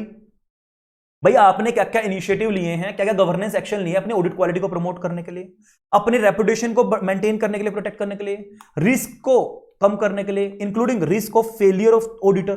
भाई आपका ऑडिट फेलियर का risk, and may take such action on the report as may be necessary. तो आपने क्या क्या, और भी रिपोर्ट में बोल सकते हैं आपने क्या क्या एक्शंस जो भी जरूरी थे वो लिए हैं। कहने का मतलब ऑडिट को अच्छा बनाने के लिए आपने क्या क्या एक्शन, ठीक है ना। अथॉरिटी में सीक, अब चाहे तो जो आपने रिपोर्ट दे दी ना, उसके अलावा भी चाहे तो एडिशनल इंफॉर्मेशन, और मे रिक्वायर पर्सनल प्रेजेंस। इसमें ना दोनों में एक ही पॉइंट में दो चीज कवर कर दी। एडिशनल इंफॉर्मेशन आप बस जैसे राइटिंग में बोला था ना वहां, ऐसे यहां पे बोला दे दो, या फिर पर्सनल प्रेजेंस के लिए भी बोल सकता है, of auditor for seeking additional information और explanation connection with the conduct of audit. तो चाहे तो दोनों चीज, यहां तो क्या है, पर्सनली प्रेजेंस हो गए, या क्या है, मेल वगैरह करके, या फिर लेटर वगैरह। एक ही पॉइंट में एक बंद दो काज। The authority shall perform its monitoring and enforcement activities. किसके साथ? एनएफआरए परफॉर्म करेगा monitoring enforcement activities through its officers, अपने ऑफिसर्स के थ्रू और एक्सपर्ट्स के through, with sufficient expertise experience in audit of the relevant industry. क्या आपको जो जरूरत है एक्चुअली में, उस लेवल की एक्सपर्टाइज एक्सपीरियंस आपके पास है कि नहीं, और आप उस इंडस्ट्री का ऑडिट ले रहे हो। भाई अब नई नई कोई ना, अब जैसे कोरोना के टाइम पे R&D सेगमेंट की जो इंडस्ट्रीज ये है, जैसे सिप्ला मान लो, या फिर जो कोविड कोरोना वगैरह की मेडिसिन जिन्होंने बनाई है उनकी कंपनीज की मान लो, अब आप उनका ऑडिट करने के लिए पहुंच गए। अरे भाई तुम 2 साल पहले ऑडिटर बने हो, तुम्हें एक्सपीरियंस, तुम्हें ये पता नहीं कि बिलियंस मिलियंस ट्रिलियंस में कितनी जीरोज आनी है, कैलकुलेटर में ये पता नहीं कितनी डिजिट्स होती हैं, और आप उठा के ऑडिट करने के लिए चले गए क्योंकि आप एक अच्छी खासी ऑडिट फर्म में क्या थे, जॉब कर रहे थे। तो इस चीज में क्या बोला, नहीं, NFRA बोलेगा नहीं, कुछ रेलेवेंट इंडस्ट्री की आपको एप्रोप्रिएट नॉलेज है कि नहीं है, हम चेक करेंगे, हम करेंगे बड़े बड़ी जगह अगर आप जा रहे हो तो। ऐसी चीजों के बारे में ध्यान रखेगा कौन, या तो खुद ऑफिसर या किसी एक्सपर्ट को बोल देगा जाके चेक करो। द अथॉरिटी शैल पब्लिश, वही वाली बात आ रही है वेबसाइट पे, its findings relating to non compliance on its website and in such other manner as consider fit. आगे बढ़ते हैं, लेकिन उनको नहीं करेगा जो पब्लिक इंटरेस्ट में। लेकिन आगे देखो, मैंने बोला था ना, प्रोप्राइटरी या कॉन्फिडेंशियल इंफॉर्मेशन को वेबसाइट पे नहीं डालेगा, shall not publish unless it has reason to do so in the public interest and it record the same in writing, कि भाई मैंने क्यों नहीं डाली, क्यों ये चीज पब्लिक इंटरेस्ट में थी और कॉन्फिडेंशियल थी, प्रोप्राइटरी थी, ये चीज बताना। लेकिन फिर क्या करेगा, क्या वो चीज दब गई, नहीं दबी नहीं, नॉलेज में डालना है, फिर भी कैसे। The authority may send a separate report ऐसी मैटर्स की कंटेनिंग प्रोप्राइटरी और confidential information to the CG for its information. भाई मेरे को तो बड़ा अच्छा लगा, मेरे को तो कोई थ्योरी नहीं लगा, मेरे को तो ये लगा कि नॉलेज की बौछार है, मतलब नॉलेज जो आपने अभी तक ली है इस चैप्टर में, उन सबसे ज्यादा नॉलेज इसमें है।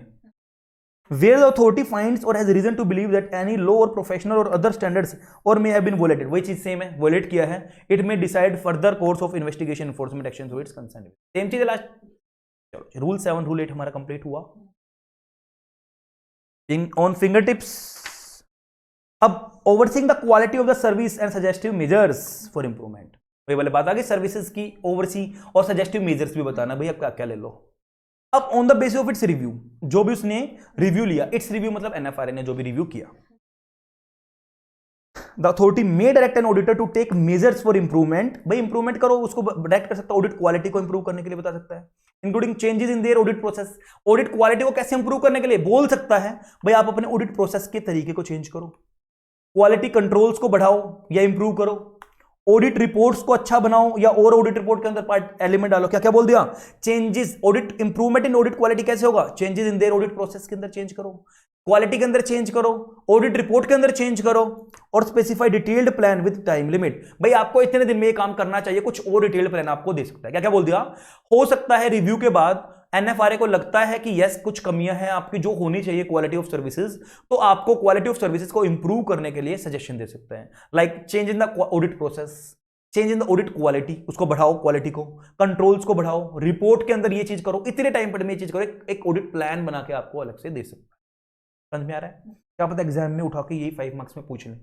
अब बच्चों को ना जिसने रट्टे मारोगे भूल जाएगा, अब आपको तो एक चेन बन गई ना, ये किसके बारे में एक्सप्लेन कर रहे हैं आगे, जो फंक्शंस और ड्यूटीज थे 132 सबसेक्शन 2 वाले या रूल 4 वाले, उन्हीं को तो आगे इलैबोरेट कर रहे हैं ना। आप तो बेस भी दे दोगे कि सर यहां से इनको इलैबोरेट हम इस वाले पॉइंट में कर रहे हैं, और स्टार्टिंग लाइन क्या लिख सकते हो आप, ओवरसीइंग क्या चीज कर रहे हैं, overseeing the quality of the services and improvement action लेना, मेजरमेंट एक्शंस बताना, these are the functions and duties of the auditors and this duties function and duties of NFRA, sorry, और इस NFRA की ड्यूटी को further rule 7 या rule 8 या rule 9 further इस duty को क्या करता है, फर्दर और elaborate, further this duties of NFRA, this function of NFRA is further elaborated in rule 9, और रूल 9 इसको इस तरीके से इलैबोरेट करता है। तो एक वे मिल गया ना बताने का, एक चेन बन गई, कुछ पॉइंट अगर भूल गए तो वहां से उठा लिए, ऑलमोस्ट सेम है। तो एक वे है, क्रैम करने से पहले समझो, अब क्रैम कर लेना और बहुत इजीली भी हो जाएंगे।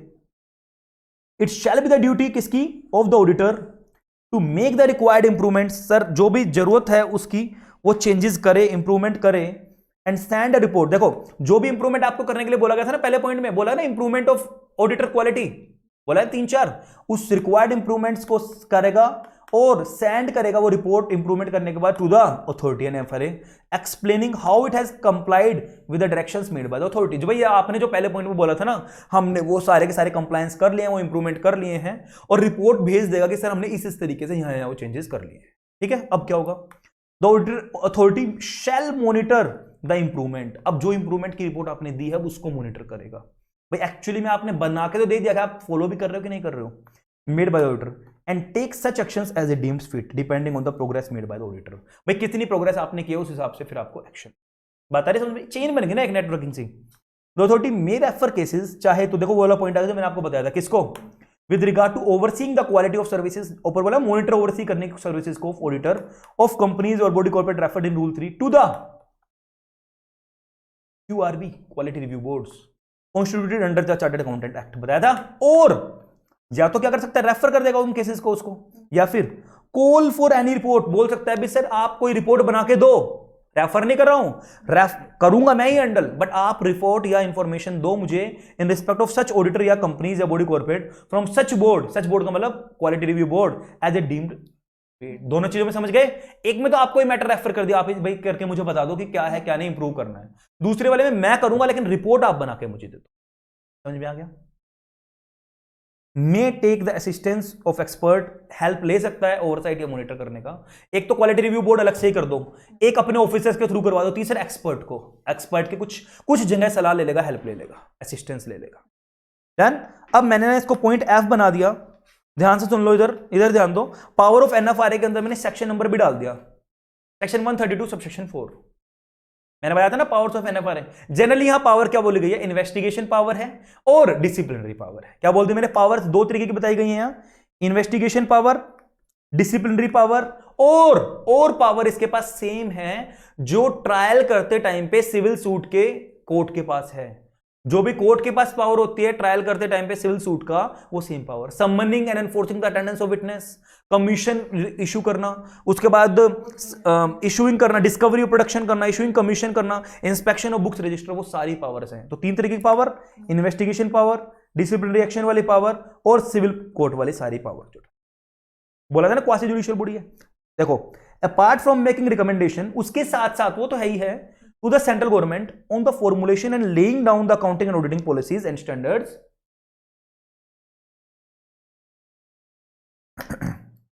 NFRA will have the investigative and disciplinary power।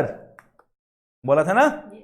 देखो उधर, अब इन्वेस्टिगेटिव पावर मैंने आपको पहले से बता दिया था, 2 तरीके की है, बट 3 तरीके की आएगी। देखना पहली क्या, सुओ मोटो या ऑन द रेफरेंस बताया था, made to it by the central government into the matters of professional and other misconduct. बताया ना प्रोफेशनल और अदर मिसकंडक्ट के मैटर्स की रेफरेंस जाएगी, इन्वेस्टिगेशन करो भाई, आपकी जो ड्यूटी बनती थी आपने परफॉर्म नहीं किया। कमिटेड बाय एनी मेंबर और द फर्म, जो किया है किसी भी मेंबर या फर्म ने, करना था नहीं किया, या नहीं करना था कर दिया, of the chartered accountants registered under the chartered accountant act, उन्होंने किया है। In case of individual professionals, और वो पाया जाता है if the misconduct is proved, अगर इंडिविजुअल प्रोफेशनल का मिसकंडक्ट प्रूव्ड होता है, impose a penalty of not less than rupees लगा लेना है। पेनल्टीज कितनी, 1 लाख रुपए, विच मे एक्सटेंड टू 5 टाइम्स। बता चुका हूं मैं आपको अर्लियर। अगर वो प्रोफेशनल फर्म है यानी सीए फर्म है, एलएलपी है, तो यहां लगा लो इंपोज पेनल्टी, ये पता नहीं कैसे मैं भूल गया, of impose penalties of not less than 10 lakh rupees, 10 lakh, which may extend to 10 times of the fees received if misconduct is proved. तभी तो हो गई इन्वेस्टिगेटिव पावर, हो गई डिसिप्लिनरी एक्शन, लेकिन इससे काम नहीं चलेगा, डीबार भी कर देगा भाई आपको, उस मेंबर को, उस फर्म को मिनिमम 6 महीने के लिए और मैक्सिमम 10 साल के लिए डीबार कर सकता है कि आप अपनी ऑडिटिंग सर्विस या एज अ सीए सर्विस को परफॉर्म नहीं कर सकते। आ रही है बात समझ में, डीबार कर देना। एनएफआरए हैज बीन वेस्टेड, मतलब समाई गई है, same power as are vested in civil court under the CPC while trying a suit. Same बच्चों वाली चीजें मैं रिपीट नहीं कर रहा हूं। Discovery, production of books of accounts, भाई आपको बोल सकता है summoning enforcing attendance, issuing commission, inspection of books register. Same है, हर लो में आप पढ़ोगे, बार बार एग्जीक्यूटिव प्रोग्राम से पढ़ते आ रहे हो, आर्बिट्रेटर से लेके हर जगह से। डन। अरे वाह। एक क्वेश्चन प्लीज बिना पढ़े, जिस बच्चे ने पढ़ लिया तो अपने दिल में भी नहीं बोलेगा। एक क्वेश्चन बिना पढ़े, हमने बोला एक एनएफआरए के पास इन्वेस्टिगेशन पावर है, प्रोफेशनल या किसका, कौन से मिसकंडक्ट का, प्रोफेशनल या अदर मिसकंडक्ट अगर आपने किया सीए ने। अब मान लो उसके अगेंस्ट किसी भी कोर्ट के अंदर किसी और सैबी ने, किसी और अथॉरिटी ने अगर इन्वेस्टिगेशन स्टार्ट कर रखी है, पेंडिंग है, कोई एक्शन लिया हुआ है और एनएफआरए भी लेता है, तो क्या उसको डबल जियोपार्डी नहीं हो गया उसको? तो क्या मैं बोल दूं एनएफआरए, 2 चीजें, या तो एनएफआरए तब तक एक्शन नहीं लेगा जब तक दूसरी अथॉरिटी खत्म ना हो जाए, अगर एनएफआरए ने एक्शन ले लिया तो और एग्जिस्टिंग को उसी टाइम पे क्या हो जाएगा, एब्सटेन हो जाएंगे। कौन सी वाली बात होनी चाहिए, ए एनएफआरए नहीं लेगा, वेट करेगा। 2 और सब एब्सटेन हो जाएंगे। अगर एनएफआरए करता तो सब रुक जाएंगे फॉर द टाइमिंग, रुक जाएंगे सारे या विड्रॉल हो जाएंगे। बताओ कौन सा होना चाहिए मेरे अकॉर्डिंग? सेकंड, क्योंकि एक स्पेशल अथॉरिटी बनाई गई है जिसके पास पूरी पावर है, इंडिपेंडेंट रेगुलेटरी अथॉरिटी। तो एनएफआरए अगर एक्शन लेता है, इन्वेस्टिगेशन एक्शन लेता है, तो बाकी सब चुप हो जाओ। देखो, it is also being provided under section 132 of the act that no other institute और बॉडी, कोई भी दूसरी इंस्टीट्यूट और बॉडी शैल इनिशिएट और कंटिन्यू, या तो इनिशिएट करेंगे नहीं, या कर रखा है तो उसको कंटिन्यू नहीं करेंगी, any proceeding in such matter of misconduct where the NFRA, कौन सा such matter? NFRA has initiated an investigation under this section. However, any person aggrieved by any order of the NFRA may appeal before the appellate authority constituted for the purpose. So NFRA के अंदर ही authority भी बनाई गई है appeal की, तो उसके against NFRA के अगेंस्ट। बात आ गई ना समझ में? मुझे लगता है एग्जाम में 5 मार्क्स क्वेश्चन आ जाए, क्या पता केस स्टडी बन के ऐसे ऐसे क्वेश्चन ही आते हैं। अगर मैं एग्जामिनर होगा तो जरूर पूछूंगा। अब इसी चीज को एलैबोरेट किया गया रूल 10, मैंने बोला था ना रूल 10 आएगा, और मैं बोल सकता हूं last rule of the day, last rule of part number 1, part number A. और मोस्ट इंपोर्टेंट तो नहीं बोलूंगा मैं, क्योंकि ऑलरेडी सारा कवर हो ही गया। यहां आएगा, मैंने बोला था ना आपको इन्वेस्टिगेशन 3 तरीके से होगी, 2 तो पढ़ ली थी, सुओ मोटो रेफरेंस, यहां आएगा तीसरा भी, पढ़ लो। पावर ऑफ इन्वेस्टिगेशन रूल 10 बोलता है इलैबोरेट तरीके से, मुझे लगता है इंपॉर्टेंट है एग्जाम में आने के लिए।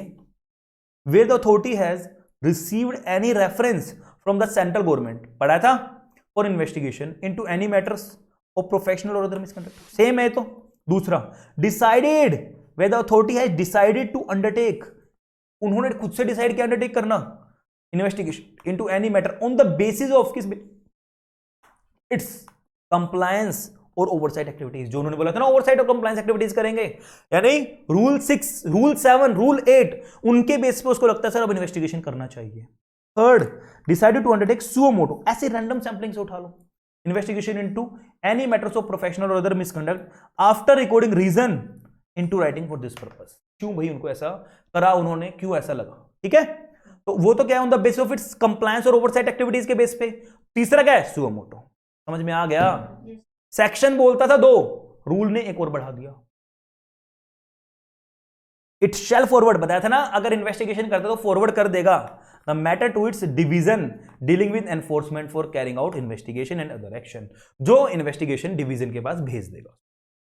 एक तरह से अब तक 3 पावर पड़ी थी, रिकमेंडेटरी पावर, इन्वेस्टिगेशन पावर और disciplinary power. If during the investigation the authority यानी NFRA has evidence to believe that any company or body corporate has not complied with the requirement under the act or the rules which involves or may involve fraud, और वो fraud कितना है, 1 करोड़ या उससे ज्यादा का पाया गया अगर इन्वेस्टिगेशन के टाइम पे, it shall report its finding to the CG. समझ में आ रही है ना बात? अगर फ्रॉड पाया जाता है तो सीजी को इन्फॉर्म कर देगा 1 करोड़ या उससे ज्यादा। On the commencement of this rule, जैसे ये रूल स्टार्ट हुए, the action in respect of cases or professional or other misconduct against the auditor of the company, same है, to be initiated by the auditor and no other institute or body shall, वही same ऊपर पढ़ाया था ना, अगर एक बार initiate हो गया तो कोई दूसरी बॉडी या इंस्टीट्यूट के पास पावर नहीं है उसके अगेंस्ट जाने की, वही चीज सेम प्रोवाइजर में बोले गए, पढ़ते रहना आगे। The action in respect of cases of professional और other misconduct against the auditor of the company और the body corporate other than those refer to in rule 3, क्या बोला गया है? ऊपर तो बोला गया था जो रूल 3 के अंदर फॉल कर रही हैं of companies refer to in rule 3, उनके ऑडिटर्स के अगेंस्ट कौन एक्शन लेगा? एनएफआरए, कोई दूसरी अथॉरिटी नहीं लेगी। बट ऐसी कंपनी जो रूल 3 में नहीं आ रही है, अदर देन जिनके ऊपर एनएफआरए रूल 3 में नहीं थी, उनके ऊपर कौन? ICI shall continue to be proceed with the institute of chartered accountant of India as per the provision of chartered accountant. Generally क्या होता था, आईसीआई ने अपने मेंबर्स को बचा लेता था, क्यों? हमारे प्रोफेशन की इंटीग्रिटी मेंटेन रहे, तो उनको ना बचा लेता था आईसीआई। उस चीज से बचने के लिए ये एनएफआरए आया, और वही चीज बोली गई जो नहीं है तो भाई आईसीआई संभाल लो फिर अपनी चीजों को। सर खत्म हुआ हमारा प्रोविजन। एक आपके ना बुक में कुछ दिख रहा होगा, इसके बाद भी कुछ एक आधा पेज दिख रहा होगा, पावर्स ऑफ एनएफआरए लिखा हुआ, काट दो उसको, टोटली काट दो, क्योंकि वो यही तो है जो मैंने अभी आपको रूल 1 सेक्शन 132 सब सेक्शन 4 लिखवाया, वो वही तो है। उसी चीज को और बढ़िया तरीके से मैंने 1 उसमें डाल दिया था, डिट्टो सेम वही है। अब मॉड्यूल की रिपीटेशन है, हम क्या करें, काट दो, और छोटा बना दिया मैंने आपके लिए। और नेक्स्ट क्लास में यानी 5th क्लास में इस चैप्टर की हम क्या डिसाइड करेंगे, हम आरपीटी को स्टार्ट भी करेंगे और खत्म भी करेंगे।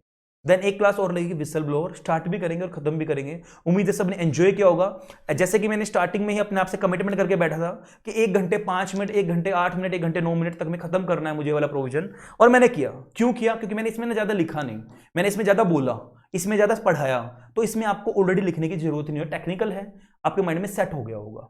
क्या क्या पढ़ा? 132 subsection read with rules, NFRA rules. 132 subsection 2 read with rule 3 पढ़ा। रूल 4 पढ़ा रेड विद, उसके साथ रूल 3 में पावर्स पढ़ी। रूल 4 के अंदर हमने फंक्शंस एंड ड्यूटीज पढ़ा। रूल 4 या सेक्शन 132 सबसेक्शन 2 को ही इलैबोरेट किया। रूल 5 एनुअल रिपोर्ट पढ़ा। रूल 6 हमारे सिलेबस में नहीं था, रिकमेंडेशंस वाला था बोल दो। फिर ये अकाउंटिंग स्टैंडर्ड्स को ओवर मॉनिटर करने वाला पढ़ा, रूल 7। रूल 8 ऑडिटिंग वालों को पढ़ा। रूल 9 हमने क्या पढ़ा था? रूल 9 बेसिकली वो ओवरसी करने वाला, उसकी पावर्स, ऑडिटर्स की सर्विसेज को और इंप्रूव करने के लिए बताना। रूल सेक्शन 132 सबसेक्शन 4 पढ़ा, वो क्या बताता था? हमारी powers, investigative power, disciplinary action की पावर और सिविल कोड वाली पावर। एंड देन रूल 10 पढ़ा हमने इन्वेस्टिगेटिव पावर के बारे में डिटेल्ड। तो सारा का सारा हमने कर लिया एक फीस्ट के अंदर। आज का लेक्चर उम्मीद है सबके अच्छा गया। मैं मानता हूं थोड़ा टेक्निकल गया, अच्छा गया, वर्ड बाय वर्ड किया, पढ़ना पढ़ना पढ़ना, अदरवाइज सब कुछ एक ना बाउंसर बॉल की तरह माइंड के ऊपर से स्किप हो जाएगा। और अब तक का कुछ पढ़ा हो या ना पढ़ा हो, आप 2 टॉपिक ध्यान से पढ़ लेना, इंडेज वाला और एनएफआरए वाला, बहुत ज्यादा जरूरी है। ये चैप्टर मुझे पर्सनली दिल बोलता है, अगर मैं एग्जामिनर बैठूं ना तो 50 मार्क्स में से 10 मार्क्स का मैं मिनिमम ये चैप्टर दूंगा आपका पार्ट में। मतलब मुझे पर्सनली ये चैप्टर में दम लगता है, जो टेक्निकल होना चाहिए, मतलब होना भी चाहिए इस चीज को।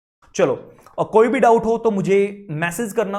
और टेलीग्राम ग्रुप में भी ड्राफ्टिंग लव बाय CS अंकुश बंसल, वो सिर्फ ड्राफ्टिंग का नहीं है, मैं बोल सकता हूं कि वही मेरा फर्स्ट ग्रुप का पूरा ग्रुप या सारे सब्जेक्ट्स का पूरा ग्रुप वही है। वहां डाउट पूछना और बच्चों से डाउट पूछना और मेरे से पर्सनली मैसेज करना, तो इंटरेक्ट करो, क्योंकि अब फेस टू फेस नहीं है इंटरेक्शन। अगर आप जब तक नहीं करोगे, जब तक नए फ्रेंड्स नहीं बनेंगे, और जब तक नए फ्रेंड्स नहीं बनेंगे, ये आपका ना ये प्रोफेशनल कोर्सेज करने का बेनिफिट नहीं है। इसका मतलब ये नहीं कि फ्रेंड्स बना के आप अलग से ग्रुप बना के उसके अंदर आप अपना लगे और दुनिया की बुराइयां करना, या फिर बैठ के मूवीज की बातें करना, इसकी बातें करना, नहीं, वो यहीं रखो, पढ़ाई से रिलेटेड बातें करो। बहुत थोड़ा सा टाइम है, दिसंबर एंड भी आने वाला है, कोई ज्यादा दूर नहीं है।